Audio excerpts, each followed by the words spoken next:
Hello, and welcome back to STEM at Home with Future Stars. I am Sharika Jackson, the founder CEO of Future Stars Inc., where we provide STEM education in the inner city or Phoenix metropolitan community.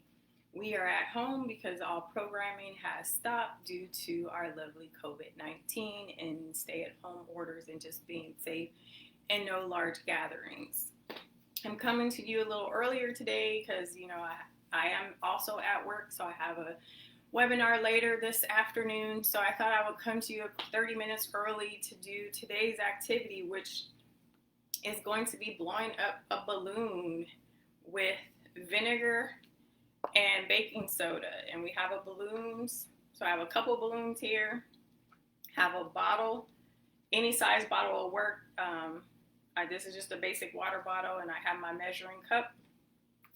But before we get started, just let you know that we're still working on the digital divide and trying to provide technology for youth that have been out of school due to COVID-19 and not being able to have class. So what you are able to do is you can provide used devices if you have them, computers, desktop, or a full computer, desktop monitor, keyboard, or old laptops or tablets that would enable our kids, our youth, to still be able to do their homework at home. Even though technically school is going to be out in a couple of weeks, summer school and year-round school, it starts right back up end of July, early August, so it's really no downtime. And as you probably heard, some of the universities are not coming back into the full year until end of December or the second semester. So when they start at the university level, it will probably trickle down to our elementary school, middle schools, and high schools. I hope that doesn't happen, but it probably will happen. So how can we prepare for the fall when if this happens, for our kids to be able to still be able to compete in the classroom and have the resources that they need? So with that, I will move on, and as they say, get off my high horse on how we can impact, because it only takes one of us to make an impact and change in our community. As I talk with some people, youth that I've worked with in the past, and some that have won laptops or received desktop or laptops from us or Chromebooks, and how they are able to use those now because they're out of school. And they got Chromebooks, and so with Google Classroom, they work perfectly. So now they were able to just keep moving forward because they had the devices already. So if we can impact more of those and do more of that, I would love your support. Send me a message and we can definitely have conversations. If you're not able to make the $250 donation or the $500 donation, we will take any donation, because every dollar counts to moving this forward, to either buying refurbished devices or buying brand new devices, whatever we can find, because there is a short supply of technology that's available out there. So first things first, this activity also came from sciencebob.com, where you can find it. So what I'm going to need, the one thing I will say is I did this earlier, and one of the challenges I ran into were the plastic has gotten so thin now with that it's harder to, when I went to put the balloon on, it kind of almost collapsed. So when you're helping your kids with this activity, just be mindful of that it starts to collapse on them. So the first thing we need is a half a cup of vinegar. So I have a half a cup of vinegar, I have a half a cup, so I'm gonna put some vinegar in it.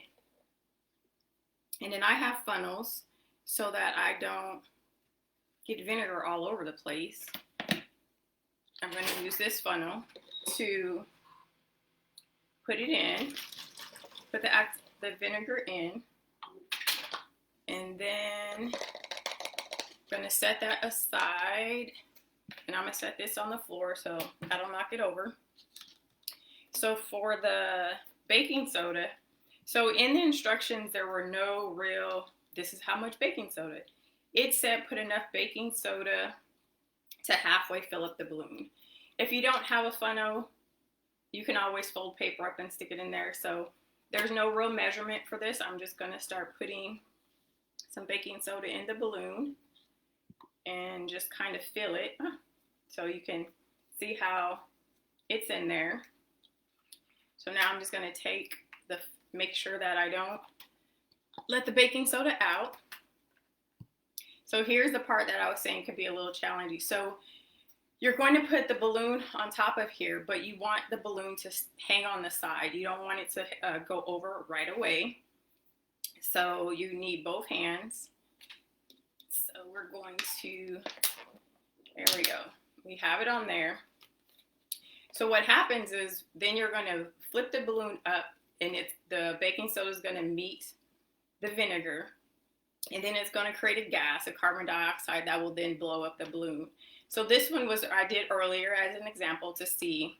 So it's kind of deflated a lot, but I was quite surprised how fast and how much it did inflate. So this is, like I said, a fun activity, just so the kids can see the balloon. So here we go.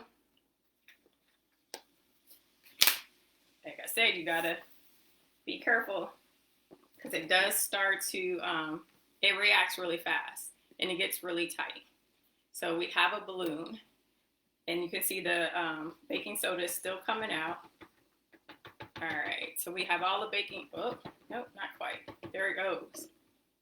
So it's a fun, simple activity that you would talk with your kids about the reaction. If you want to keep it, of course, you just have to get the balloon off. Well, look, I'm gonna twist it so that the air doesn't come out, the gas that went in there. And let's see. And then just tie it in a knot. And so now you have a balloon that they can play with for the rest of the day. But they did a little science beforehand on learning how to have, like, how it did it and what it's about. And I'm gonna just put the lid on here so I don't knock it over. But here are some things you would want to talk with your kids about that is on the website. And I'll just, you can, of course, do this multiple times, but here's some questions you can ask them. Does the water temperature affect how fast the balloon will fill up? So then that means you would put up some, heat up the vinegar and see what happens. Does the size of the bottle affect? So if you had a bigger water bottle, would it inflate faster, slower? So these are things you would record. And does the amount the balloon is filled up with the baking soda, how much baking soda we put in here, determine how big it's going to get. So you can do these multiple times and have multiple conversations with your kids about the science behind it. If vinegar's warm, if there's less baking soda, more baking soda, because you can see it, if you can feel it, it is pretty tight. It does fill it up pretty tight, and this is not a big balloon. So just another fun STEM activity while you're at home with your kids to start the conversation. Any questions or comments or activities you see that you think you would want to try, but you're not quite wanting to try it and you would like me to try it, put a link in there or shoot me a message, and I'll be more than happy to try these out if it's supplies that I have at home or readily available for me to get. Again, please tag us if you do any of these activities, either on my page, Sharika SD Jackson, or the Future Stars page on Instagram. I'm SD Jackson 99, I believe, and Future Stars AZ on Instagram. So we appreciate you hanging out with us for a few minutes on this Thursday afternoon. Like I said a little bit earlier, but thanks for coming, and I look forward to next week when our new STEM activities. Have a great and blessed day. Thanks.